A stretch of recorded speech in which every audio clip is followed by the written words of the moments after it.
오늘 우리에게 주시는 하나님의 말씀은 고린도후서 12장 1절에서 10절까지 말씀입니다. 제가 봉독해 올리겠습니다. 무익하나마 내가 부득불 자랑하노니 주의 환상과 계시를 말하리라.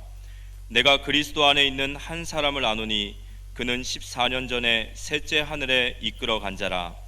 그가 몸 안에 있었는지 몸 밖에 있었는지 나는 모르거니와 하나님은 아시느니라. 내가 이런 사람을 아노니 그가 몸 안에 있었는지 몸 밖에 있었는지 나는 모르거니와 하나님은 아시느니라. 그가 낙원으로 이끌어가서 말로 표현할 수 없는 말을 들었으니 사람이 가히 이르지 못할 말이로다. 내가 이런 사람을 위하여 자랑했겠으나 나를 위하여는 약한 것들 외에 자랑하지 아니하리라. 내가 만일 자랑하고자 하여도 어리석은 자가 되지 아니할 것은 내가 참말을 함이라. 그러나 누가 나를 보는 바와 내게 듣는 바에 지나치게 생각할까 두려워하여 그만두노라. 여러 계시를 받은 것이 지극히 크므로 너무 자만하지 않게 하시려고 내 육체의 가시 곧 사탄의 사자를 주셨으니 이는 나를 쳐서 너무 자만하지 않게 하려 하심이라. 이것이 내게서 떠나가게 하기 위하여 내가 3번 주께 간구하였더니 나에게 이르시기를 내 은혜가 내게 족하도다. 이는 내 능력이 약한 데서 온전하여 짐이라 하신지라. 그러므로 도리어 크게 기뻐함으로 나의 여러 약한 것들에 대하여 자랑하리니 이는 그리스도의 능력이 내게 머물게 하려 함이라. 그러므로 내가 그리스도를 위하여 약한 것들과 능력과 궁핍과 박해와 공고를 기뻐하노니 이는 내가 약한 그때에 강함이라. 주의 이름으로 사랑합니다. 말은 안 해도 괜찮아요. 옆에 사람 보고 당신은 이 세상에서 최고 하는 중요한 사람입니다.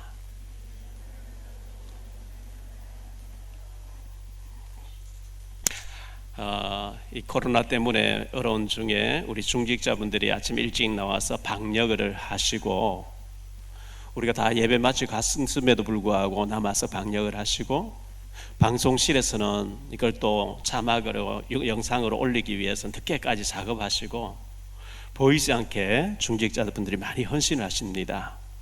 그분들에게 감사하고 하나님께 최고의 영광의 박수를 한번 올려드립니다.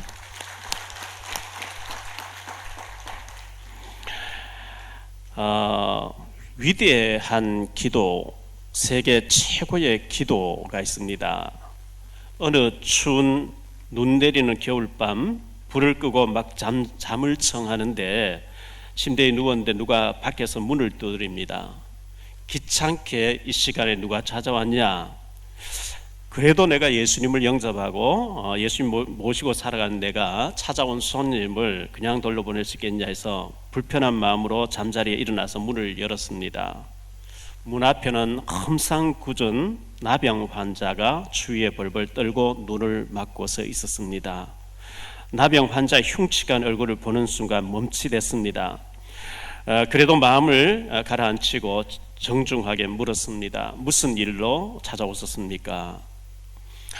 죄송하지만 몹시 추워서 온몸이 꽁꽁 얼어 죽게 되었으니까 몸 좀 녹이고 가도록 해주시면 고맙겠습니다.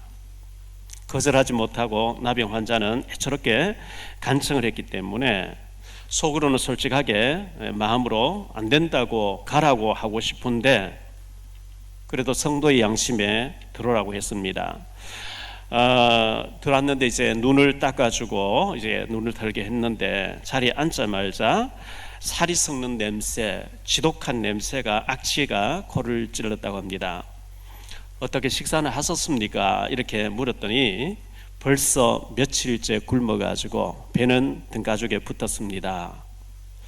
그래서 이 사람 이제 가서 내일 아침에 먹으려고 빵과 우유를 준비해 놓은 것을 갖다 드렸습니다. 그랬더니 이 사람은 너무나 맛있게 그걸 개갈스럽게 순식간에 다 먹어 치웠습니다.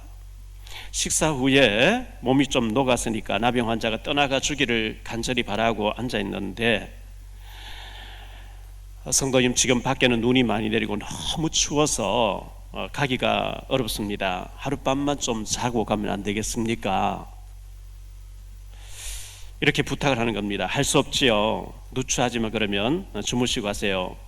1인용 침대, 자기 혼자 살고 있기 때문에 그 침대에다가 이 나병 환자가 누웠습니다. 바닥에 혼자 또 자기 위해서 이렇게 방석을 바닥을 깔고 있는데, 이 침대에 누워 있는 나병 환자가 얘기를 합니다. 제가 몸이 너무 추워서 당신의 몸으로 나를 체온을 좀 녹여달라, 얼어있는 몸을 좀 녹여달라.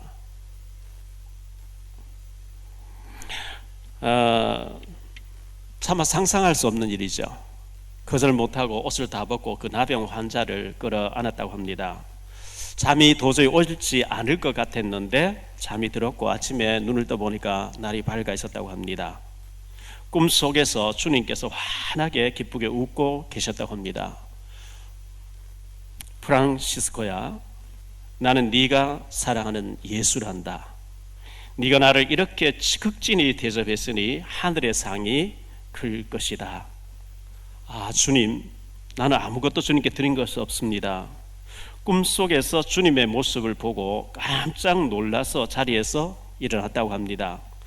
날은 새고 환하게 밝아져 있는데 그 나병 환자는 온데간데 없었고 침대에 아주 매캐한 냄새가 남아있을 줄 알았는데 향기가 남아있었고, 그분이 바로 예수님으로 나타났다고 합니다. 이 주님을 나병 환자를 거절 못해가 마지못해서 이렇게 자기 침대에 뉘고 이렇게 했는데 주님이었다는 것을 확인한 이 프란시스코라는 사람이 그때 올린 기도가 그 세계적으로 유명한 프란시스코의 평화의 기도라는 기도죠. 주여, 저를 평화의 도구로 써 주소서.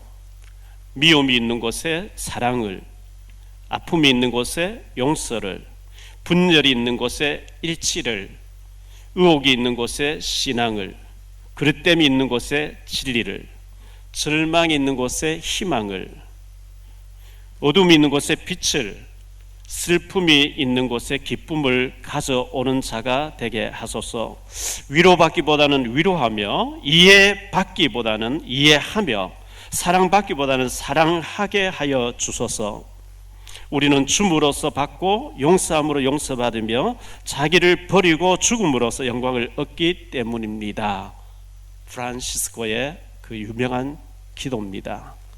주여, 나를 평화의 도구로 써 주소서. 그 유명한 찬양 노래가 그 기도문에서 나왔죠. 제가 이제 소래에 가끔 가서 목사님들 좀 대접해야 될 일 있으면 꽃게나 뭐 이런 거 사서 대접하고 하는 데 있는데, 거기 가서 전도를 했더니 양주식 최미숙 집사님이 저희 집사님으로 전도돼서 이렇게 계시고, 또 다른 교회 다니시는 그 집사님이 있는데 그 따님이 예수를 안 믿고 엄마가 전도를 해달라. 2년 전부터 늘 약속을 잡아도 또 빵꾸나고 했는데 지나간 주에 만나게 됐어요. 만났는데 너무 진지하게 복음을 잘 받아들이고 예수님 무릎 꿇고 영접하면서 감격해하는 모습 볼 때, 이 28년 동안 방황하던 자매가 예수님 만남으로 영적으로는 굉장히 거듭나는 축복의 시간이 아닌가 생각되어졌습니다.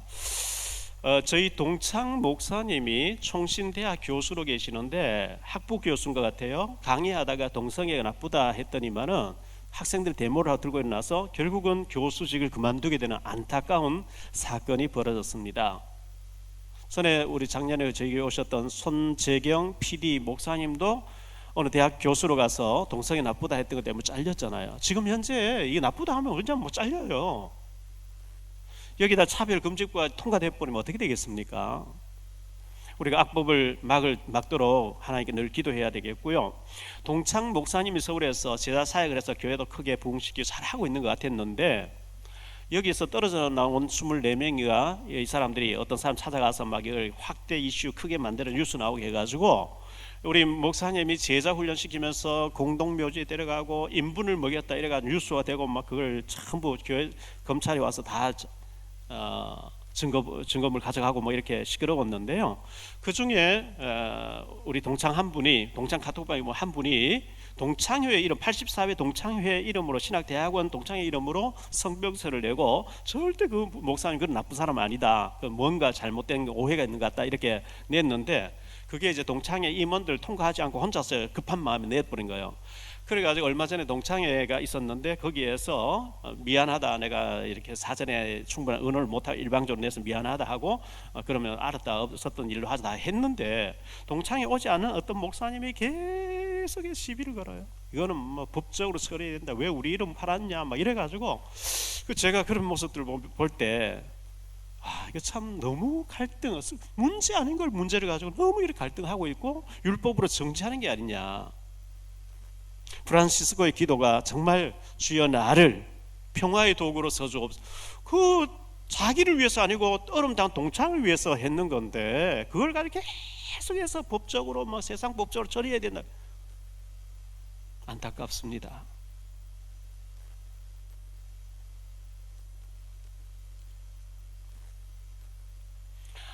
이 코로나 때문에 집에서 예배를 드리고 헌금이 많이 떨어지면 어떡하느냐 걱정도 참 많이 했는데 우리 중직자분들이 얼마나 교회를 사랑하고 주님을 사랑하고 목사를 사랑했는지 목돈을 헌금으로 이렇게 많이 내주셔가지고 너무나 감사를 드립니다. 그래서 지금 잘 넘어가고 있는데요.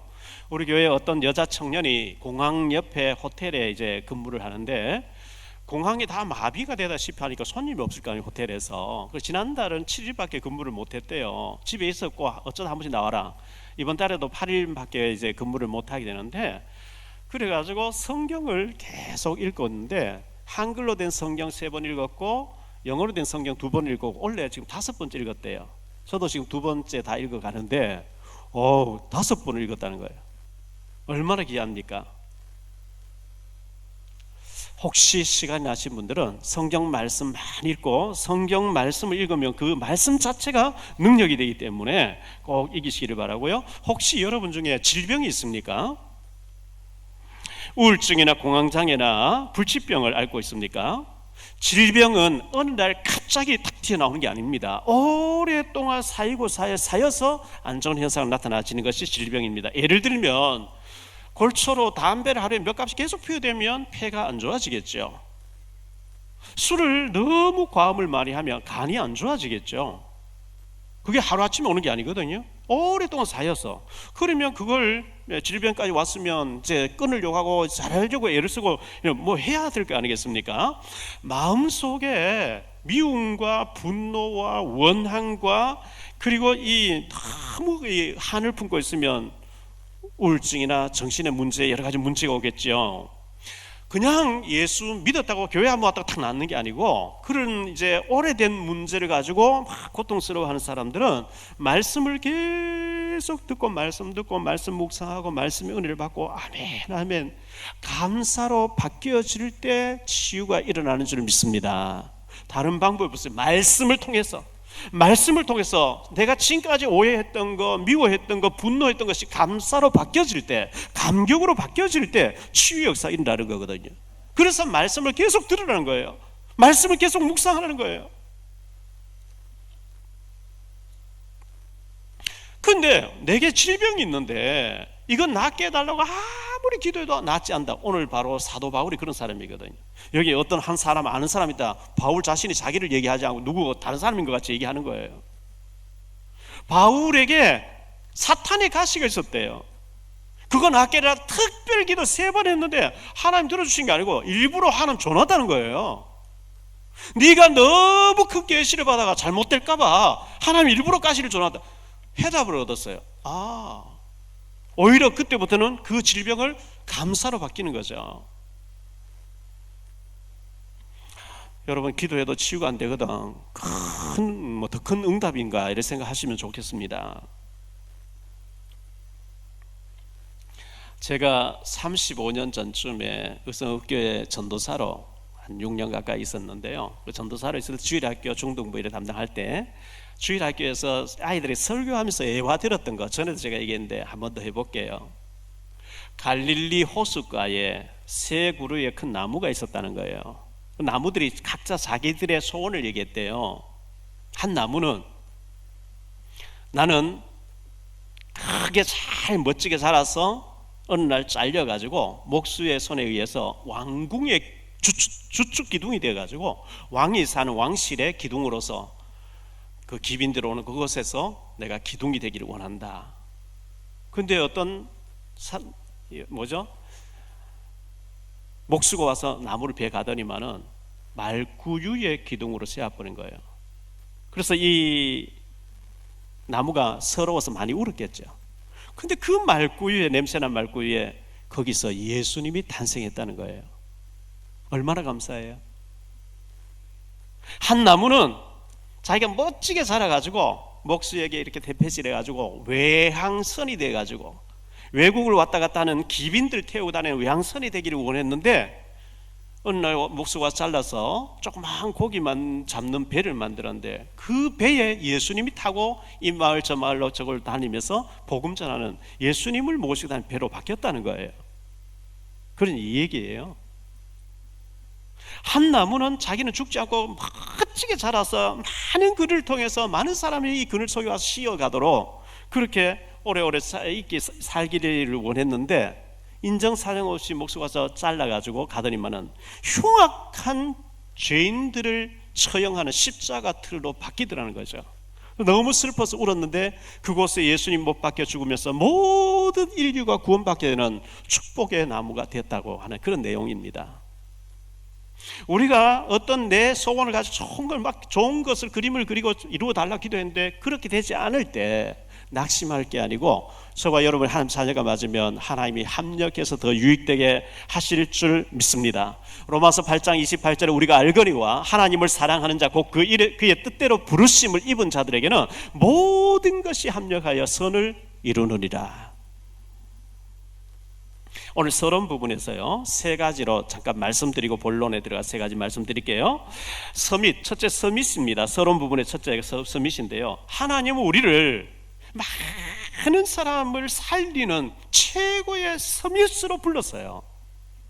창세기 12장 1절로 3절을 보니까요, 여호와께서 아브라함에게 이르시되 너는 너의 고향과 친척과 아버지의 집을 떠나 내가 네게 보여줄 땅으로 가라.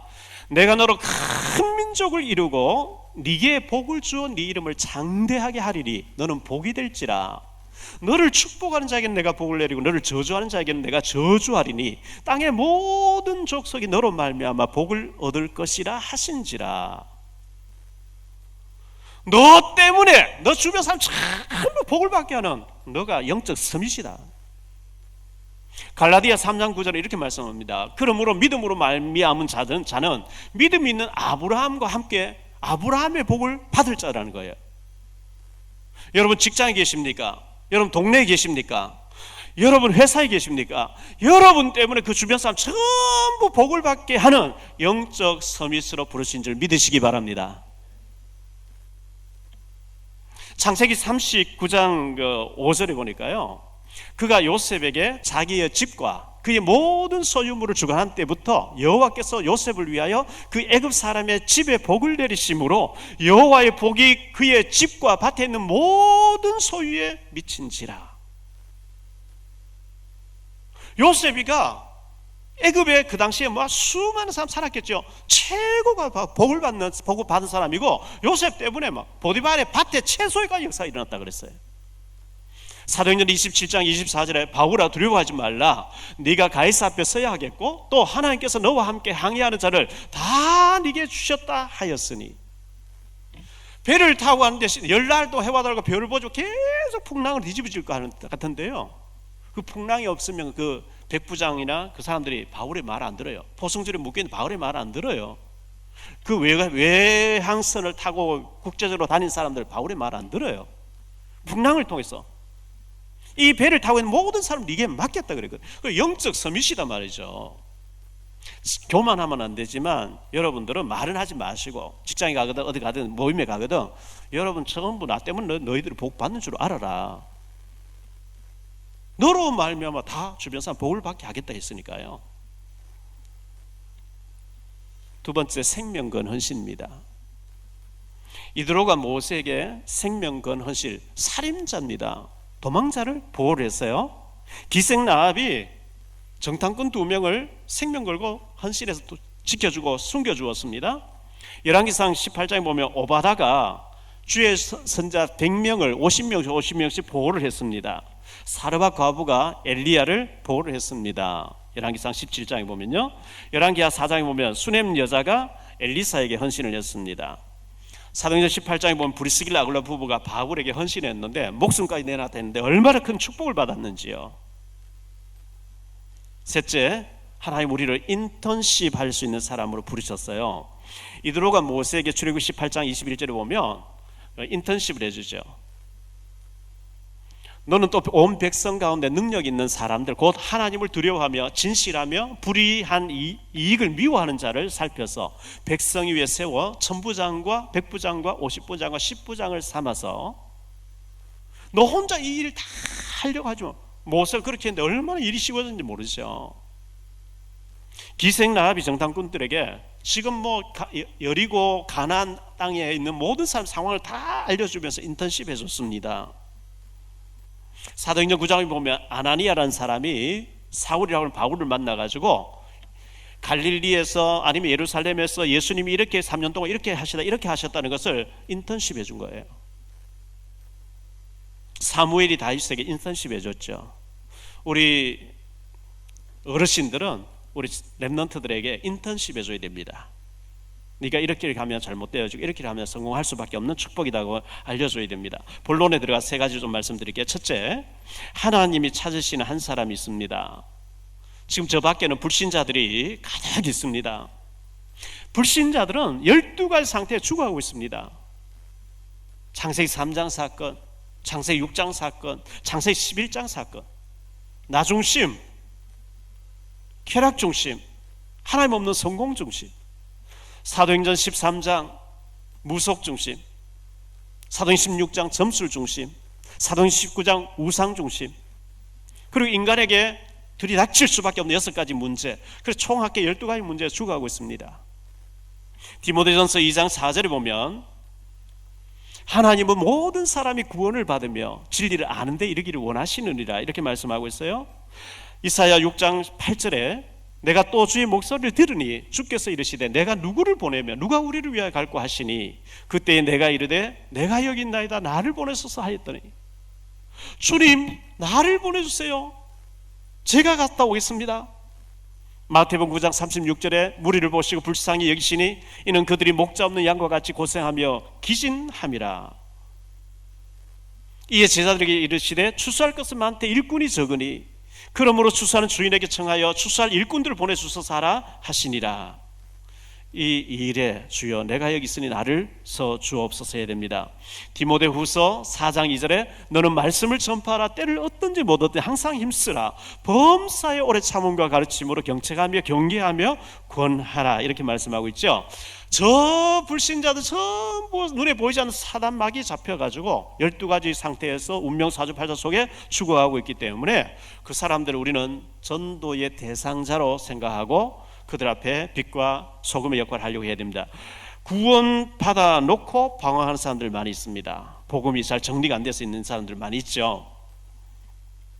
사도행전 16장 11절로 15절에 보면요, 우리가 드로아에서 배로 떠나 사모드레가로 직행하여 이튿날 네아폴리로 가고 거기서 빌립보 이르니 이는 마게도냐 지방 첫 성이요 또 로마의 식민지라. 이 성에서 수일을 유하다가 안식일에 우리가 기도할 곳이 있을까 하여 문밖 강가에 나가 거기 앉아서 모인 여자들에게 말하는데, 두아디라시에 있는 자색 옷감 장사로서 하나님을 섬기는 루디아라 하는 한 여자가 말을 듣고 있을 때에 주께서 그 마음을 열어 바울의 말을 따르게 하신지라.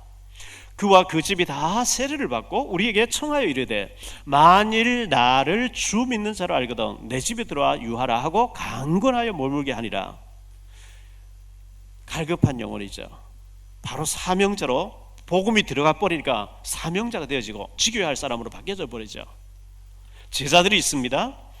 사도행전 18장 1절로 4절에 보니까 고린도에서 만나진 이 브리스길라 아굴라 부부죠. 그 후에 바울이 아덴을 떠나 고린도에 이르러 아굴라라 하는 본도에서 난 유대인 한 사람을 만나니 글라우디오가 모든 유대인을 명하여 로마에서 떠나라 한 고로 그가 그 안에 브리스길라와 함께 이달리아로부터 새로 온지라. 바울이 그들에게 가매 생업이 같으므로 함께 살며 일을 하니 그 생업은 천막을 만드는 것이더라. 안식일마다 바울이 회당에서 강론하고 유대인과 헬라인을 권면하니라. 이 브리스길라 아굴라 부부가 바울을 만나가지고 복음으로 사명을 딱 깨닫고 나니까요, 로마서 16장 3절 4절을 보니까 바울이 그를 데리고 떠나가고자 할 때 그 지역에 있는 유대인으로서 말미암아 그를 데려다가 할례를 행하니 이는 그 사람들 그의 아버지 헬라인인 줄 다 알미라.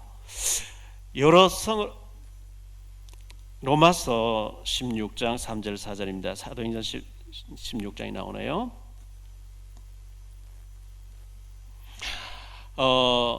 브리스길라 아굴라 부부가 바울을 위해서 목숨까지 딱 내놨다 그랬죠. 완전 제사였습니다. 마태복음 16장 10절에 주는 그리스도시요 살아계신 하나님의 아들이십니다 할 때에 이 그리스도에 충격받는 사람이 제사죠. 마태복음 17장 8절에 보니까 모세도 사라지고 엘리야도 사라지고 오직 예수만 붙잡는 사람, 이런 제사를 하나님 나라 일에 충성하고 축복받도록 만들어주는 게 우리가 해야 될 일입니다. 두 번째로 생각할 말씀은요, 바울의 야망이었습니다. 바울은요, 태어나자마자 로마 시민권자로 어린 시절에 로마 시민권자로 태어났습니다. 사도행전 22장 28절에 보니까요, 천부장이 대답하되 나는 돈을 많이 들여 이 시민권을 얻었노라. 바울이 이르되 나는 나면서부터라 하니. 바울은 길기야 다수 사람입니다. 로마에 살지 아니하면서 태어나면서부터 로마 시민권으로 태어났어요. 얼마나 집안 배경이 좋았다는 얘기 아니겠어요? 그리고 사도행전 22장 3절에 보니까 나는 유대인으로 길리기아 다소에서 낳고 이 성에서 자라 가말리엘의 문화에서 우리 조상들의 율법에 엄한 교훈을 받았고 오늘 너희 모든 사람처럼 하나님께 대하여 열심히 있는 자라. 가말리엘이라는 그 당시 최고가 랍비 학자 밑에서 수제자로 자랐어요. 엘리트 교육을 받은 거죠. 그의 청년 시절이었습니다. 사도행전 7장 58절에 보니까요, 이 성 밖으로 내치고 돌로 칠세 증인들이 옷을 벗어 사울이라는 청년의 발 앞에 두니라. 스데반이 순교당해 죽는데 사형시키는데 창관인으로 현지를 지키고 있는 이 사울이라고 하는 아주 권세 잡고 잘 나가고 있는 사람이었던 것을 보게 됩니다. 그가 사도행전 8장 3절에 보니까요, 사울이 교회를 잔멸할 새 각 집에 들어가 남녀를 끌어다가 옥에 넘기리라. 막 박해를 하기 시작했어요. 사도행전 9장 1절로 2절입니다. 사울이 주의 제자들에 대하여 여전히 위협과 살기가 등등하여 대제사장에게 가서 다메섹 여러 회당에 가져갈 공문을 청하니 이는 만일 그 도를 따르는 사람을 만나면 남녀를 막론하고 결박하여 예루살렘으로 잡아오려 함이라. 대제사장의 특별 공문을 가지고 나간다. 요즘 말로 하면요, 대통령 특사보다예요. 왕의 특사예요. 대제사장의 인정함을 받은 사람이었습니다. 이스라엘 나라는 신정국가였거든요. 사도행 9장 1절을 다시 보니까요, 사울이 주의 제자들에 대하여 여전히 위협과 살기가 등등하여 대제사장에게 가서 잡아오기 위해서 체포, 그 공문을 가지고 달려가는, 인간적으로 굉장히 성공을 향해 달려가는 사람이었습니다. 그런 이 바울이 세 번째 보니까요, 예수님을 만나버렸어요. 예수님이 찾아오신 거죠. 예수님 만나고 난뒤 바울의 고백, 오늘 말씀에 약할 때가 곧 강함이라. 주님 못 만났고 주님 만나도 육신 충만한 사람 전혀 알아들을 수 없는 얘기를 한 거예요. 약할 때가 강하라는 거예요. 뒤집힌 인생이었습니다. 주님 만나고 나니까 완전히 이 사울이라는 사람 바울로 바뀌어버린 뒤집힌 인생인데요, 성경에 보면 아브라함이 아브라함 되어지고 사레가 사라가 되어지고 야곱이 이스라엘 되어지고 호세아가 여호수아로 시몬이 베드로 사울이 바울로 바뀌어지죠. 사도행전 9장 3절로 5절에 보니까요, 사울이 길을 가다가 다메섹에 가까이 이르더니 홀련히 하늘로부터 빛이 그를 둘러 비추는지라. 땅에 엎드려져 들으며 소리가 있어 이르시되 사울아 사울아 네가 어찌 나를 박해하느냐 하시거늘 대답하되 주여 누구시니까. 이르시되 나는 내가 박해하는 예수라.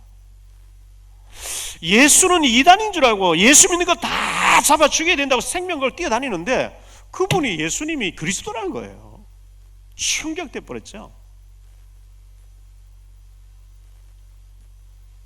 사도행전 9장 25절에 보니까요, 주께서 이르시되 이 밤에 사울을 광줄이 담아 성벽에서 달아내리리라. 사도행전 9장 15절에 보니까요, 주께서 이르시되 가라, 이 사람은 내 이름을 이방인과 임금들과 이스라엘 자손들에게 전하기 위하여 택한 나의 그릇이라.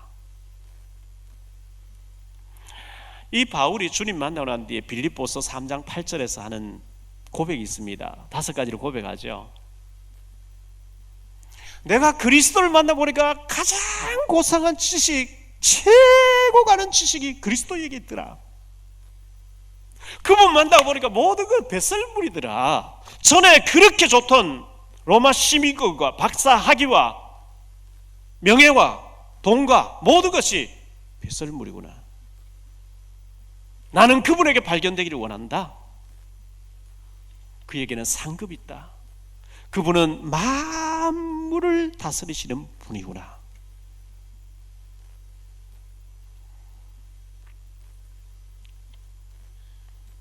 바울은 약함을 고백합니다. 고린도후서 11장 30절에 보니까요, 내가 부득불 자랑할진대 내가 약한 것을 자랑하리라. 보통 사람들 뭐 강한 걸 자랑하기 좋아하잖아요. 내가 이렇게 잘났어, 내가 이렇게 됐어, 막 잘난 걸 얘기하죠. 바울은 약한 걸 자랑한대요.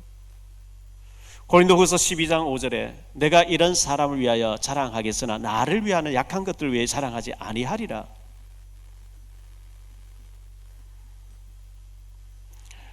고린도전서 2장 3절에 보니까요, 내가 너희 가운데 거할 때에 약하고 두려워하고 심히 떨었노라. 워낙 사람들 방탕하는 거 보고 뭐 바울이 뭘 떨었대요. 사탄의 공격이 얼마나 심한지. 고린도후서 12장 8절에 이것이 내게 떠나가게 하기 위하여 내가 3번 주께 간구하였더니 나에게 이르시기를 내 은혜가 네게 족하도다. 이는 내 능력이 약한 데서 온전하여짐이라 하신지라. 그러므로 도리어 크게 기뻐함으로 나의 여러 약한 것들에 대하여 자랑하리니 이는 그리스도의 능력이 내게 머물게 하려 함이라. 그러므로 내가 그리스도를 위하여 약한 것들과 능력과 궁핍과 박해와 공고를 기뻐하노니 이는 내가 약한 그때에 강함이라.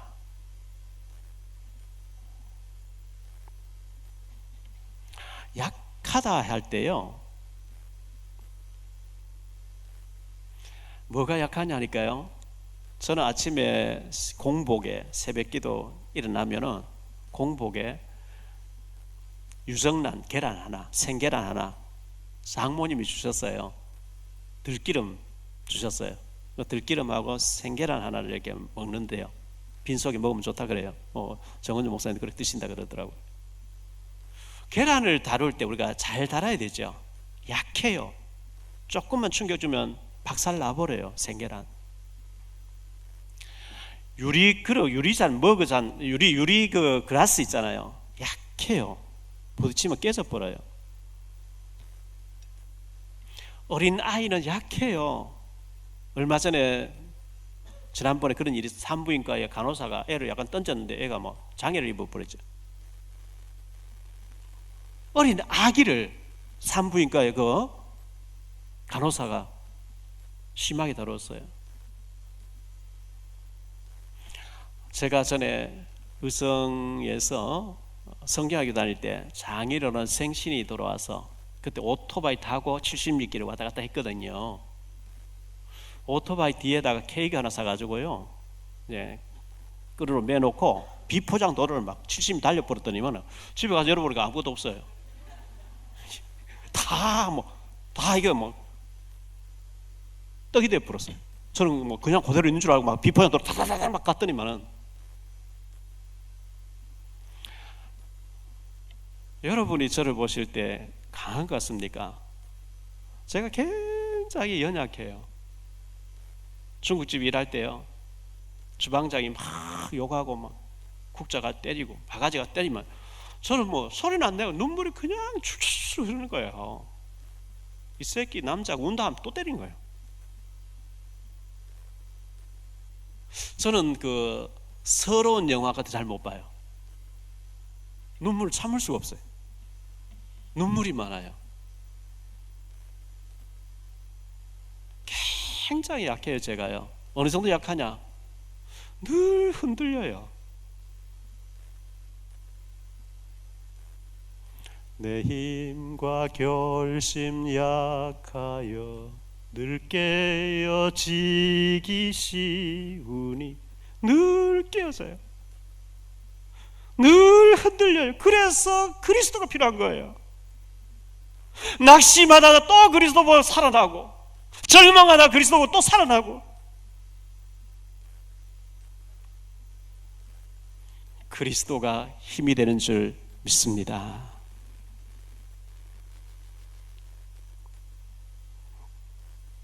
나는 약하지만 그리스도는 강한 줄 믿습니다. 마태복음 12장 20절에 상한 갈대를 꺾지 아니하며 꺼져가는 심지를 끄지 아니하시기를 심판하여 이길 때까지 하리니, 상한 갈대같이 흔들리고 꺼져가는 심지가 늘 흔들리는 우리를 주님이 붙잡아 주시는 줄 믿으시기 바랍니다. 주님이 안 붙잡아 줬으면 수천만 번 더 망했어요. 딱 지옥 체질이거든요. 고린도후서 4장 7절 이하에 보니까 우리가 이 보배를 질그릇에 가졌으니 이는 심히 큰 능력은 하나님께 있고 우리에게 있지 아니함을 알게 하려 함이라. 우리가 사방으로 우겨쌈을 당할 사이지 아니하며 답답한 일을 당한 낙심하지 아니하며 박해를 받아도 버림받지 아니하며 거꾸로 뜨림 당할 망하지 아니하고, 우리가 항상 예수의 죽음을 몸에 짊어지면 예수의 생명이 또한 우리 몸에 나타나게 하려 함이라. 고린도후서 6장 8절 이하에 보니까요, 영광과 욕됨으로 그러했으며 악한 이름과 아름다운 이름으로 그리하였느니라.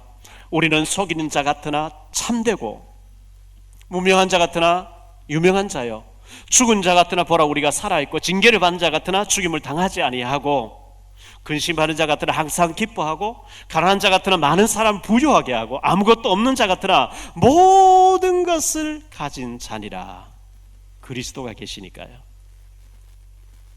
에베소 3장 8절에 보니까요, 모든 성도 중에 지극히 작은 자보다 더 작은 나에게 이 은혜를 주신 것은 측량할 수 없는 그리스도의 풍성함을 이방인에게 전하게 하시려고. 바울 사도는 모든 성도보다 지극히 더 작은 나라고 이렇게 자기를 표현합니다. 결론적으로요,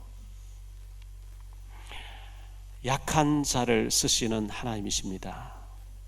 나는 잘났어, 나는 그리스도가 필요 없어, 이런 사람 안 쓰십니다. 약한 자를 쓰셔요.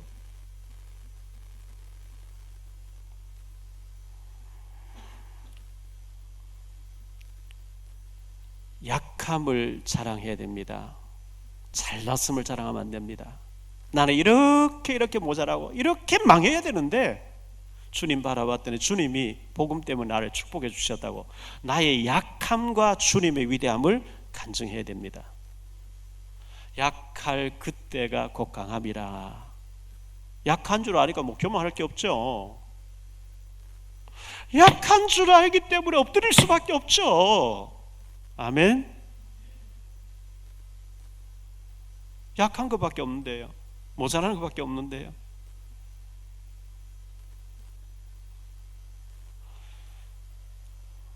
약한 자를 들어서시는 하나님께 최고의 영광 돌리시며 주님 앞에 쓰임 받는 우리 모두가 되시기를 주의 이름으로 축원합니다.